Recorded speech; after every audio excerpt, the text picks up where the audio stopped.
CPIയുടെ ഒരു ഭാവി LDFിൽ എന്താണെന്നാണ് കരുതുന്നത്? UDF CPIയോടുള്ള UDFിൻ്റെ ഒരു സമീപനം? അല്ല, CPIനോട് ഞങ്ങൾക്ക് വിരോധമൊന്നുമില്ല. കാരണം ഇന്ത്യ മുന്നണിയുടെ എക്സിക്യൂട്ടീവിൽ അവരും അംഗമാണ്. BJPയെ നേരിടാൻ കോൺഗ്രസുമായിട്ട് സഖ്യം വേണം എന്നുള്ള അഖിലേന്ത്യാ നയം കേരളത്തിലും അംഗീകരിച്ചിട്ടുള്ളവരാണ് കേരളത്തിലെ CPI. അപ്പോൾ CPI അഖിലേന്ത്യാ തലത്തിലും ഒരു പരിധിവരെ കേരളത്തിലും ഒരു കോൺഗ്രസ് വിരോധമുള്ള സംഘടനയല്ല. UDFിൻ്റെ വാതിൽ തുറന്ന് കിടപ്പുണ്ടോ? ഒരിക്കലും CPIയുടെ നേരെ ഞങ്ങൾ വാതിൽ കൊട്ടിയടക്കുന്നില്ല. പിന്നെ അകത്ത് കയറണോ വേണ്ടതെന്ന് അവർ തീരുമാനിക്കേണ്ടതാണ്. ഞങ്ങൾക്ക് അവരോട് ഒരു രാഷ്ട്രീയ എതിർപ്പില്ല. അൻവറിന്റെ കാര്യത്തിൽ പക്ഷേ അങ്ങനെ പറയാൻ കഴിയില്ല. അൻവറിന്റെ കാര്യത്തിൽ പറയാൻ പറ്റില്ല. പരിപൂർണമായിട്ട് ക്ലോസ്ഡ് എന്ന് പറയാമോ എന്ന് ഞാൻ പറയുന്നില്ല. അതൊക്കെ ഭാവിയിൽ അൻവറിന്റെ തീരുമാനത്തിന് ശേഷം ആലോചിക്കേണ്ട ഒരു ഘടകമാണ്. ഈ പൂരം കലക്കലുമായിട്ട് ബന്ധപ്പെട്ടിട്ട് ജുഡീഷ്യൽ അന്വേഷണം വേണമെന്നാണല്ലോ, അതിലാണ് ഇപ്പോഴും ഉറച്ചു. തീർച്ചയായിട്ടും ആ കാര്യത്തിൽ ഞങ്ങൾ വിട്ടുവീഴ്ചയ്ക്ക് അല്ല, BJPയുടെ കാൻഡിഡേറ്റും അല്ല BJP സ്ഥാനാർത്ഥി അല്ല, അതാണ് ഞാൻ പറയുന്നത്.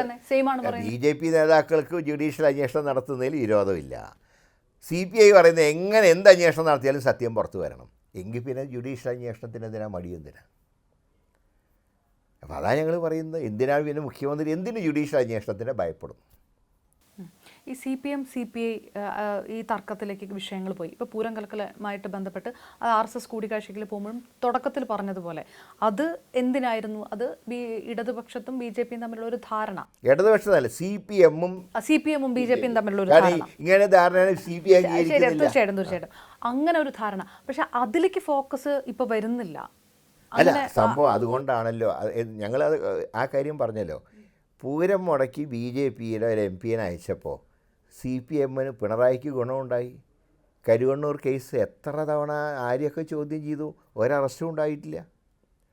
അതുപോലെ തന്നെ മുഖ്യമന്ത്രിയുടെ മകളുടെ കമ്പനീനെക്കുറിച്ചുള്ള അന്വേഷണം എന്താ ഗതിയെന്ന് ആർക്കും അറിയില്ല.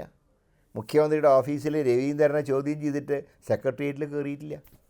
അതേസമയത്ത് കേജ്രിവാൾ ജയിലിൽ കിടക്കുകയാണ്. കാരണം അദ്ദേഹം ശക്തമായിട്ടുള്ള എതിർപ്പ് ആയപ്പോൾ അദ്ദേഹം ജയിലിൽ കിടക്കുകയാണ്. സ്റ്റാലിനെ പൂട്ടാനുള്ള എന്തൊക്കെ ശ്രമങ്ങൾ നടത്തുകയാണ്, പക്ഷേ ഏൽക്കുന്നില്ല എന്ന് മാത്രം. ഇപ്പോൾ സിദ്ധരാമയ്ക്ക് നേരിട്ട് കണ്ടിട്ടില്ലേ ഗവർണറെ കൊണ്ട് കളിപ്പിക്കുന്നത്? ഇവിടെ നടക്കുന്നത് എന്താ?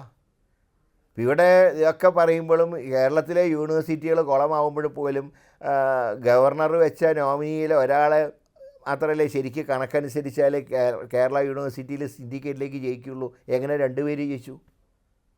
CPIക്ക് കൊടുക്കേണ്ട എക്സസ് വോട്ട് CPM കൊടുത്തില്ല, പകരം BJPക്ക് കൊടുത്തു. അപ്പോൾ അതാണ് ഈ കേരളത്തിൻ്റെ അവസ്ഥ. അപ്പോൾ ആ ഒരു പൾസാണെങ്കിൽ ഈ നേരത്തെ പറഞ്ഞ പോലെ പൂരപ്പറമ്പിൽ സുരേഷ് ഗോപി ആംബുലൻസിൽ വന്ന വിഷയം വരാഹി അനലിറ്റിക്സിൻ്റെ കോർഡിനേറ്ററാണ് കൊണ്ടുവന്നതെന്നുള്ള ദൃശ്യങ്ങളൊക്കെ പുറത്തു വന്നിട്ടുണ്ട്. ആ വിഷയവും ഈ അന്വേഷണ പരിധിയിലൊന്നും വരാൻ പോകുന്നില്ല. അങ്ങനെ തന്നെയാണ് കോൺഗ്രസ് കരുതുന്നത്. അല്ല, ജുഡീഷ്യൽ അന്വേഷണം ആകുമ്പോൾ എല്ലാ കാര്യങ്ങളും പുറത്തു വരും.